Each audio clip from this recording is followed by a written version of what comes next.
Let me begin with a man who discovered freedom in a place where freedom seemed impossible.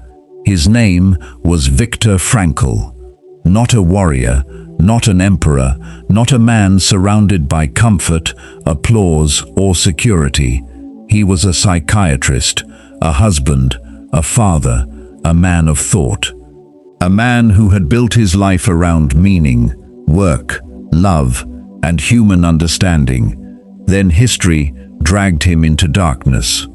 During the Second World War, Frankl was taken into the Nazi concentration camps. He entered that world with a family, a profession, unfinished work, and a future he believed still belonged to him. But the camp stripped away almost everything. His possessions disappeared. His manuscript was taken. His family was torn from him. His name was reduced. His body was weakened. His environment was designed to destroy dignity, identity, and hope. But something remained. Something no guard could reach. Something hunger could not erase. Something brutality could not command. The space inside him, between what happened and how he chose to respond. Frankl later called this the last of human freedoms, the freedom to choose one's attitude in any given circumstance. Think about that carefully. A man placed under some of the worst conditions in modern history still discovered that there was one place suffering could not enter without permission, the inner chamber of response. And from that chamber, he did not merely survive. He built a philosophy of meaning that has helped millions of people face suffering, grief, despair, and uncertainty. He wrote Man's Search for Meaning, a book that did not come from comfort, but from the deepest confrontation with human pain. He lived to old age. He taught across the world. He left behind a legacy stronger than the people and systems that tried to reduce him to nothing. So now let me ask you something, not gently, directly. If a man inside a concentration camp could still locate that final freedom, what exactly is destroying you? What is taking command of your mind? A delayed opportunity? A failed relationship? Someone's criticism? An uncomfortable season? A phone screen? A fear of starting? A fear of being judged? A fear of failing in public? What is making you abandon the strongest version of yourself before life has even truly tested you? This video is about that version of you, not the motivated version that feels inspired for 2 hours and disappears by the next morning. Not the version that watches self-improvement content and mistakes listening for transformation. Not the version that makes promises in comfort and forgets them under pressure. This is about the deeper version, the one built slowly, quietly, painfully, deliberately. The version that becomes so internally stable that life may shake the ground beneath you, but it cannot overthrow the person within you. This is Stoicism, not as decoration, not as a quote on a wall, not as a fashionable philosophy for people who want to sound deep. Stoicism was forged by people who faced exile, slavery, political betrayal, illness, war, grief, and death. Marcus Aurelius ruled an empire while surrounded by plague and military conflict. Epictetus began life as a slave and still became one of the greatest teachers of inner freedom. Seneca lived among wealth, danger, power, exile, and eventual death, yet used philosophy to train his mind for instability. These were not people hiding from life. They were standing in the middle of it. And what they discovered is this: the quality of your life is determined less by what happens to you and more by the quality of the person meeting what happens. A weak inner life turns every inconvenience into a crisis. A trained inner life turns crisis into material. So today, we are going through 12 Stoic principles that can help you build yourself so strong that life cannot break you. not because life will become easy, but because you will become harder to destroy. Before we begin, write one word in the comments that describes the person you are trying to become. Disciplined, calm, unbreakable, focused, courageous, free. Write it now, because naming the direction is the first act of movement, and stay until the end, because the final principle is the one that separates people who only admire strength from those who actually build it. Principle 1. Separate what belongs to you from what does not. If Stoicism had a foundation stone, this would be it. Some things are within your control, some things are not. It sounds too simple to change a life, but if you truly understand it, it changes everything. Epictetus opened his teaching with this exact distinction. He said that our opinions, choices, desires, aversions, and actions are within our control. But our body, reputation, wealth, status, and the actions of other people are not fully within our control. Most people hear that and nod. Then they continue living as if they control everything. They lose peace because someone misunderstands them. They lose sleep because the future is uncertain. They lose confidence because strangers judge them. They lose emotional balance because plans do not obey them. They spend enormous amounts of mental energy trying to force the outer world into submission, while neglecting the only kingdom they were ever truly given, the kingdom of their own response. Imagine two circles. The inner circle is small, but powerful. Inside it are your thoughts, your discipline, your effort, your attention, your words, your habits, your interpretation, your courage, and your response. The outer circle is larger. It contains other people's opinions, economic conditions, social media algorithms, traffic, weather, the past, the mood of your boss, the loyalty of friends, the behavior of strangers, and outcomes that depend on forces beyond you. Now ask yourself honestly, where do you spend most of your energy? Most people live almost entirely in the outer circle.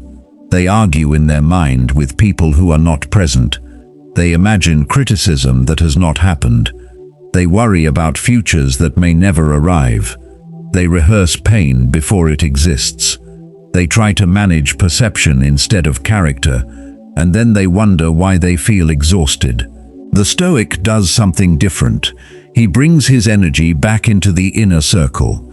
He says, I do not control the market, but I control my preparation. I do not control their opinion, but I control my conduct. I do not control whether this succeeds, but I control whether I act with discipline.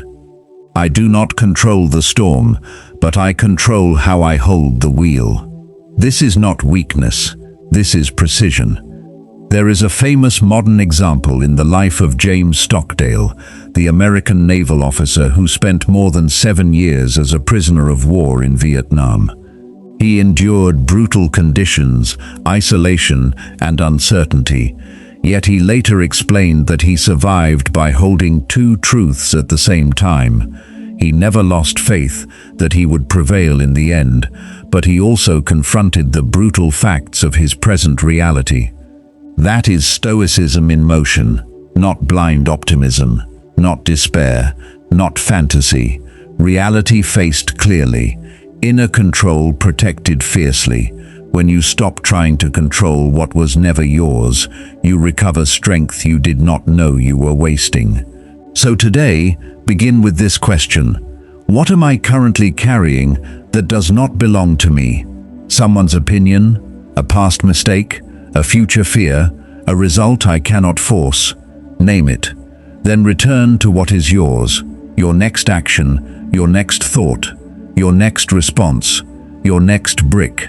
That is where strength begins. Principle 2. Turn the obstacle into material.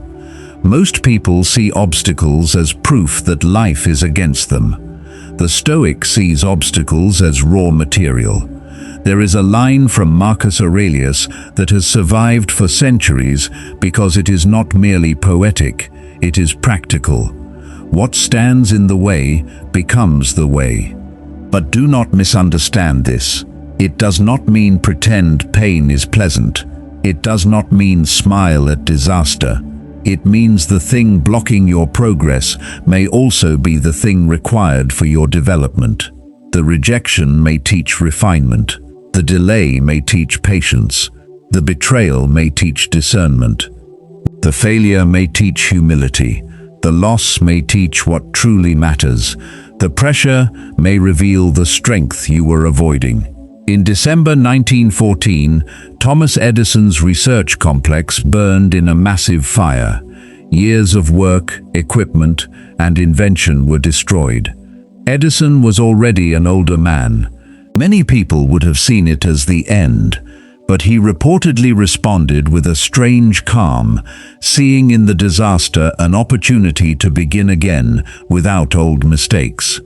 Whether or not every detail of the story is repeated perfectly, the lesson remains powerful. One man saw ruin, then reorganized himself around it. The event did not automatically make him stronger, his interpretation did. This is the Stoic pivot. When difficulty appears, ordinary people ask, "Why is this happening to me?" The Stoic asks, "What does this require of me?" That question changes everything. It pulls the mind out of complaint and into responsibility. It stops the emotional bleeding. It turns resistance into instruction. Try this whenever you face difficulty. First, name the obstacle without drama. Not, "My life is falling apart." Say, "This project failed." Not, "Nobody respects me." Say, "This person criticized my work." Not, "I will never succeed." Say, "This attempt did not produce the result I wanted." Second, ask what skill the obstacle is forcing you to develop. Patience, courage, better planning, emotional restraint, financial discipline, self-respect.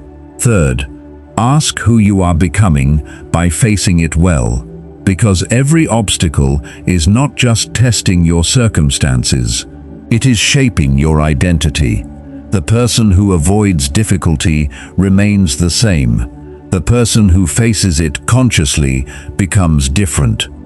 Do not waste your hardship. If pain must visit, let it leave you with something.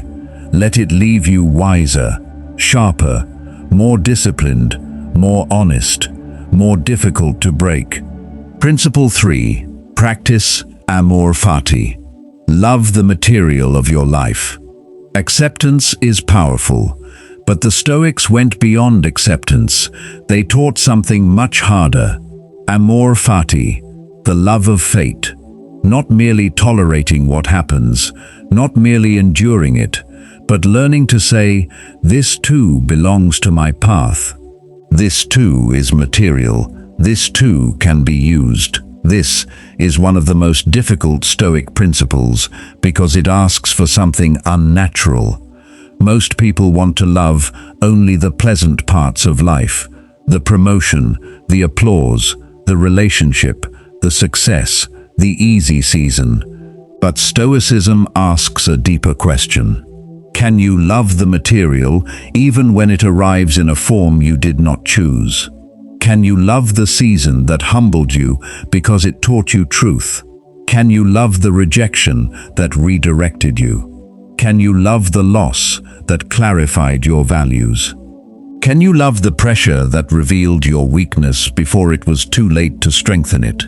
There is a man named Nick Vujicic, born without arms and legs. His early life was marked by pain, questions, and deep struggle. But over time, he transformed what many would call a limitation into a life of global impact.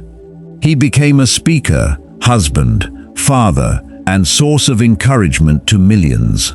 His story is not powerful because suffering is beautiful. Suffering is not beautiful by itself. It is powerful because he refused to allow suffering to be the final author of his meaning. That is amor fati, not "this is easy," but "this is mine, and I will build with it." Marcus Aurelius wrote that loss is nothing but change, and change is nature's delight. That is not the language of a man untouched by grief. It is the language of a man training himself not to be destroyed by impermanence. And try this practice for the next 30 days. Every morning, write down one thing from yesterday that felt unpleasant, inconvenient, painful, or disappointing. Then write 3 ways it can serve your growth. At first, your answers may feel forced. That is fine. You are not trying to lie to yourself. You are training your perception to search for usefulness instead of only injury. Over time, you will notice something. You will still feel pain, but you will recover faster. You will still face difficulty, but you will interpret it differently. You will still be disappointed, but disappointment will not own the whole room of your mind. Amor fati does not make life softer, it makes you stronger. Principle 4. Discipline your desires before they discipline you. Many people are not broken by pain. They are broken by craving. They want approval so badly that criticism destroys them. They want comfort so badly that effort feels like punishment. They want success so badly that failure feels like death. They want certainty so badly that uncertainty becomes torture. The Stoics understood that desire can either guide the soul or enslave it. The problem is not wanting things. The problem is needing the wrong things in order to feel whole. Stoicism separates external preferences from true goods. External things may be preferred: health, wealth, reputation, achievement, comfort, success. These can be useful, they can be pleasant, they can be pursued, but they must never become the foundation of your inner freedom. Why? Because they can be taken. Your reputation can change, your money can decrease. Your body can weaken, your plans can fail, your audience can disappear, your status can collapse. If your identity depends on what can be taken, then you are always one event away from collapse. True goods are different. Wisdom, courage, justice, self-control, integrity, discipline. These are within the inner circle. These are not easily stolen. A person who builds life around true goods becomes stable even when preferred things disappear. Consider the Olympic runner Derek Redmond. In the 1992 Barcelona Olympics, he was running the race of his life when his hamstring tore. The medal was gone. The dream, externally, was over. But he stood up and continued toward the finish line with his father helping him. He did not win the race by the scoreboard, but he displayed something more enduring than victory: character. The medal was preferred. Character was the true good. And decades later, people still remember the character. This is the Stoic test for your goals. Ask yourself, if I do not get the external result, will the person I become through pursuing it still be worth it? If the answer is yes, pursue it fiercely. If the answer is no, be careful. You may not be chasing growth, you may be chasing dependency. Stoicism does not kill ambition, it purifies it. It teaches you to work hard without worshipping the outcome, to pursue success without being owned by it, to desire without becoming desperate. That is strength. Principle 5. Let death clarify your life. There is a phrase associated with Stoic practice: memento mori. Remember that you will die. Modern people avoid this thought because it feels uncomfortable. But the Stoics used it not to darken life, but to sharpen it. Death is the great clarifier. It exposes what is trivial, it strips away performance, it reveals how little time should be wasted on resentment, comparison, delay, and fear. When a Roman general returned victorious, tradition says there was sometimes a reminder whispered to him that he was mortal. Whether the details vary across history, the lesson remains clear. Success can intoxicate a person unless mortality restores perspective. You will not be here forever. That sentence should not make you collapse. It should wake you up. How many things are you postponing as if time has guaranteed itself to you? How many conversations are waiting? How many projects? How many apologies? How many acts of courage? How many mornings have been wasted inside a life that keeps asking you to become serious? Steve Jobs once said that remembering he would die was one of the most important tools he used to make major life decisions. The thought of death stripped away pride, fear, embarrassment, and external expectations, leaving only what truly mattered. That is deeply Stoic. When you remember life is finite, you stop treating every distraction as important. You stop living as if approval is oxygen. You stop acting like fear deserves the final vote. Try this exercise. Imagine yourself many years from now, near the end of life. Not in fear, not in drama. Just honestly, ask, what will I wish I had done more of? What will I wish I had stopped caring about? What risk will I wish I had taken? Who will I wish I had loved better? What part of myself will I regret never building? The answers may disturb you. Good. Sometimes discomfort is truth knocking. Memento mori is not a threat. It is a command to live deliberately, because the day you keep postponing may become the life you never lived. Principle 6. Turn fear into strategy. Fear becomes dangerous when it remains vague. A vague fear feels like a monster. A named fear becomes a problem, and problems can be studied. The Stoics practiced what is called premeditatio malorum, the premeditation of difficulties. They did not imagine problems in order to become anxious. They imagined them in order to prepare. Marcus Aurelius would remind himself that he would meet difficult people: the arrogant, the dishonest, the ungrateful, the jealous, the rude. By preparing his mind before encountering them, he reduced the power of surprise. This is one reason untrained people react so violently to ordinary life. They are shocked by things they should have prepared for. Someone is rude, and they collapse. A plan changes, and they panic. A business fails, and they lose identity. A person disappoints them, and they behave as if human imperfection is a new discovery. The Stoic prepares, not pessimistically, strategically. Modern performance psychology uses similar methods. Athletes, soldiers, and high performers mentally rehearse pressure before it arrives. They imagine the difficulty and prepare the response, so that when reality comes, the mind does not freeze. Try fear setting. Write down one thing you are afraid to do. Start the business. Leave the relationship. Make the call. Publish the work. Apply for the role. Apologize. Begin again. Now define the worst realistic outcome. Be specific. Then ask, what could I do if that happened? How would I recover? Who could help? What resources would remain? What would I learn? Then ask the question most people avoid. What is the cost of doing nothing? 5 years from now, what will inaction have cost you? Often, the fear of action is smaller than the slow destruction caused by avoidance. Fear is not always a stop sign.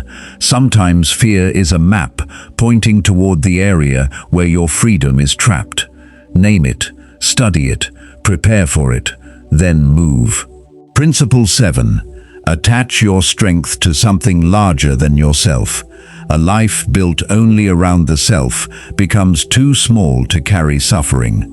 When everything is about your comfort, your status, your pleasure, your success, then every setback feels personal. But when your life is attached to something larger, hardship gains context. The Stoics believed in the logos, the rational order of existence. They saw themselves not as isolated egos, but as parts of a larger whole. Marcus Aurelius constantly reminded himself of duty to Rome, to humanity, to reason, to justice. He did not wake up merely asking, "What do I want?"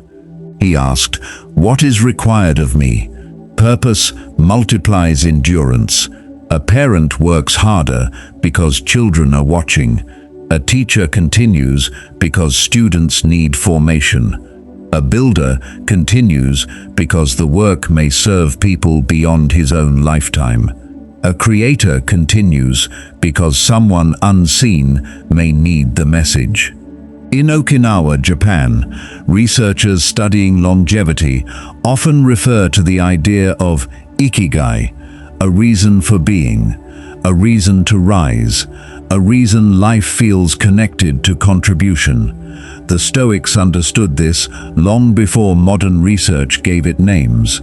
A human being becomes stronger when effort is connected to meaning. So ask yourself, who benefits if I become stronger? Who suffers if I remain weak? Who needs the version of me that I keep delaying? Your family? Your future children, your community, your audience, the people you may one day help because you did not quit today. When strength is only for ego, it fades when ego is wounded. When strength is for service, it endures. Principle 8. Practice Stoicism daily, not occasionally. Stoicism is not something you understand once. It is something you practice repeatedly. Epictetus did not care whether students could explain philosophy elegantly if their lives did not change. The real question was always, what are you doing differently? Marcus Aurelius wrote privately to himself, not because he lacked wisdom, but because wisdom must be renewed. Every morning, he returned to first principles. He reminded himself who he must be, what he controlled, what he must endure, and how quickly life passes. You need a daily protocol, not complicated, consistent. In the morning, before the world enters your mind, sit in silence. No phone, no noise, no opinions, just you and the day ahead. Ask, what is within my control today? What difficulty may appear? How will I respond if it does? What kind of person must I be today? Who can I serve? At night, review the day. Ask, where did I act well? Where did I fail my standard? Where did I give away my peace? What must I correct tomorrow? This is how a person changes, not through one emotional decision, through daily self-examination. The unexamined day becomes repeated weakness. The examined day becomes training. Do this for 7 days and you will notice more awareness. Do it for 30 days and you will notice better choices. Do it for a year and you will begin to recognize a different person forming inside you. Principle 9. Build the inner citadel.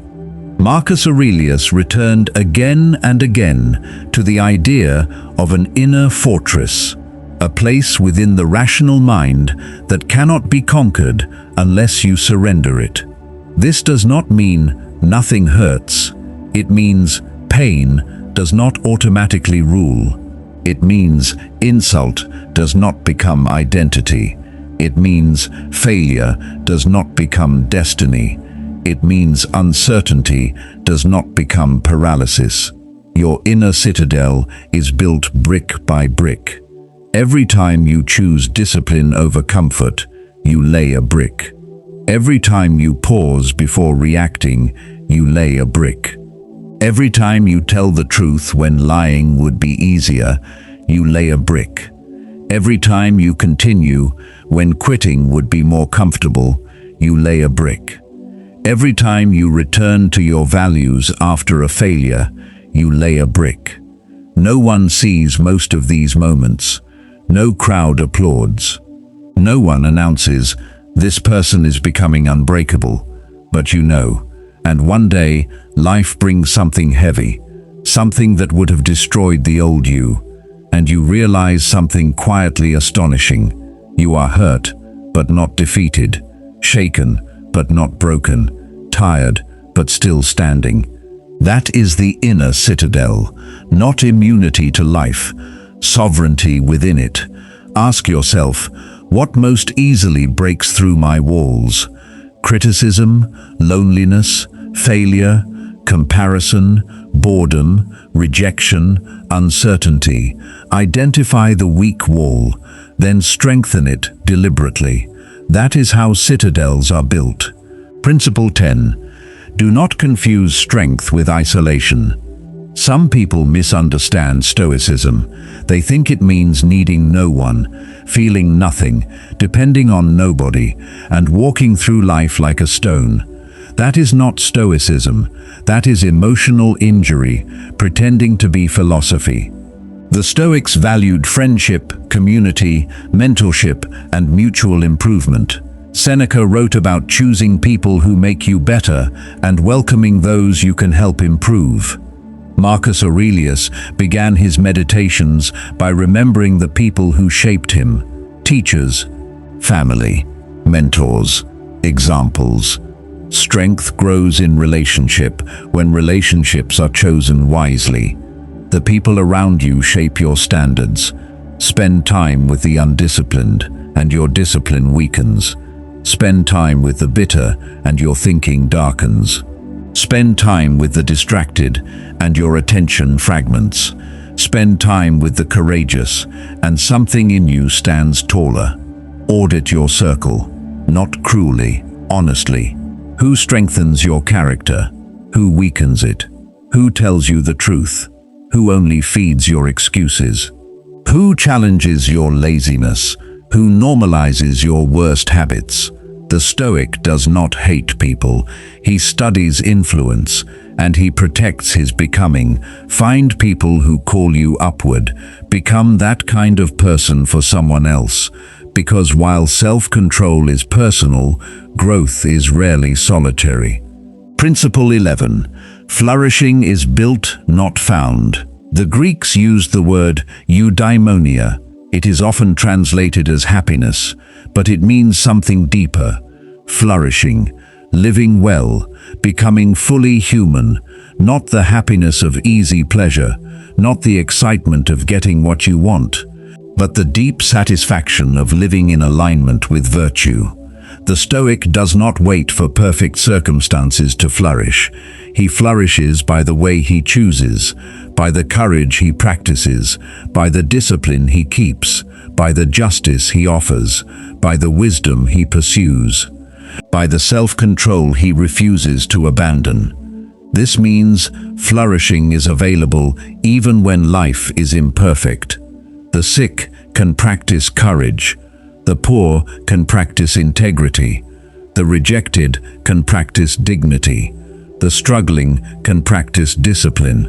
The uncertain can practice patience. External conditions may affect comfort, but they do not control virtue. And if virtue is the foundation of flourishing, then no circumstance can completely remove the possibility of a meaningful life. This is why Epictetus could be physically enslaved and inwardly free. This is why Marcus Aurelius could be emperor and still write to himself like a student. This is why Seneca could face instability and still teach calm. They understood that life is not measured merely by what happens to you. It is measured by what you become while it happens. Principle 12. The work never ends. This final principle may be the most important. Stoicism is not a destination.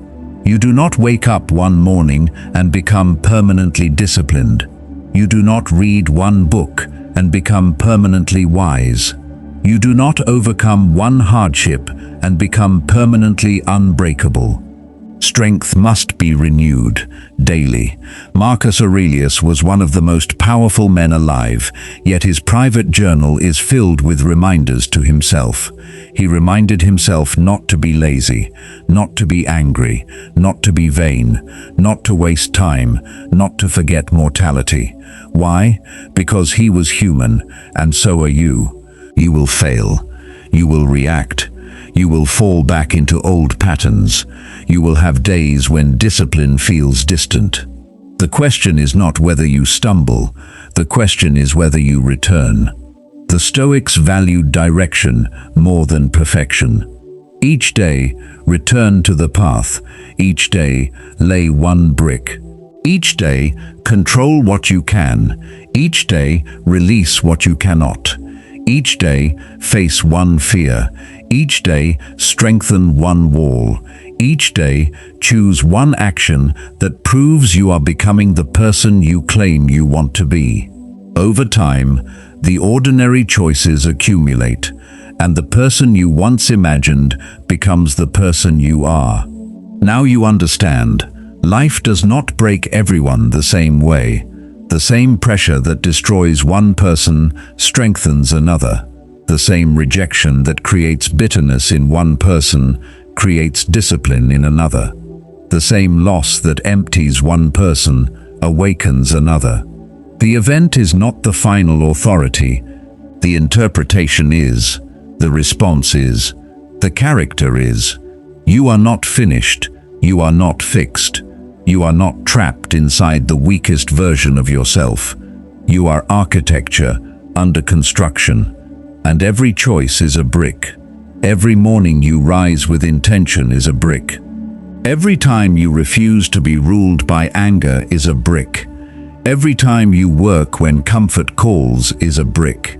Every time you forgive, continue, endure, reflect, and begin again is a brick.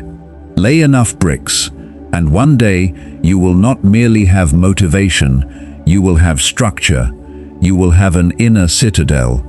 And when life comes with storms, criticism, disappointment, delay, failure, uncertainty, and pain, it may still hurt you, but it will not own you. It may bend the branches, but it will not uproot the tree.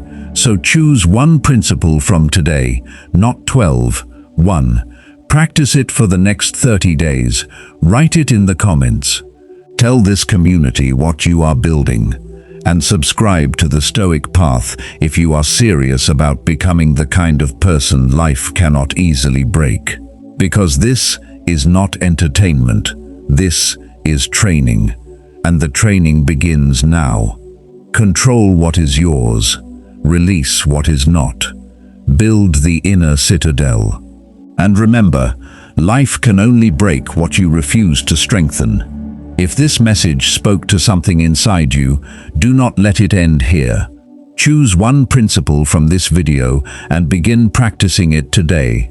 Not tomorrow, not when life becomes easier, but now. Comment below with the one Stoic principle you will start using to build yourself stronger. And subscribe to Stoic Path for more deep Stoic wisdom, discipline, self-mastery, and ancient philosophy that helps you become calm, focused, and unbreakable. This is not just a channel, this is a path, and every day you walk it, you become harder for life to break. Subscribe to Stoic Path, and let's build the inner citadel together.